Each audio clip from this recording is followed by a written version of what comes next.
Hi friends, save Punarvika అని చెప్పేసి ఒక వీడియో చేశాను కదండి.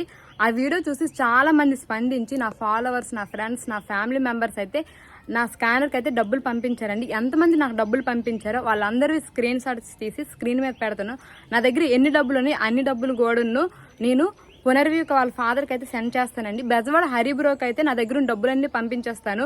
బెజవాడ హరిబ్రో వచ్చి అంటే పునర్విక వాళ్ళ ఫాదర్కి అయితే డబ్బులు అయితే సెండ్ చేస్తాడండి. అలాగే ప్రభుత్వం వచ్చి ఆ పాపకైతే ఆదుకుంటారు అనుకుంటే ప్రభుత్వం ఇంతలో కూడా స్పందించట్లేదండి. ఆ పాప ప్రాణాలు కాపాడడానికి 16 కోట్లు అవుతుందంట. అందుకని మన శ్రీకాకుళం తరపు నుంచి చాలా జిల్లాల తరపు నుంచి చాలా మంది ఇన్ఫ్లుయెన్సర్స్ పాదయాత్ర చేస్తూ డబ్బులు డొనేట్ చేయమని అడుగుతున్నారండి. మనం చేసే చిన్న సహాయం వల్ల ఒక పాప ప్రాణాలను అయితే కాపాడగలము. అలాగే మనిషి తలుచుకుంటే సాధించదంటూ ఏమీ ఉండదండి. అన్ని మనం సాధించగలం. 100 మంది కలిస్తే 100 రూపాయలు, 1,00,000 మంది కలిస్తే 1,00,000 రూపాయలు. మనం చేసి ఒక చిన్న సహాయం వల్ల ఆ పాప ప్రాణాలను అయితే కాపాడగలమండి. అలాగే ఈ స్క్రీన్ పైన కనిపిస్తున్న స్కానర్కి మీకు ఎంత తోచితే అంత సహాయం అయితే చేయండి. Thank you. Bye. Save Punarvika.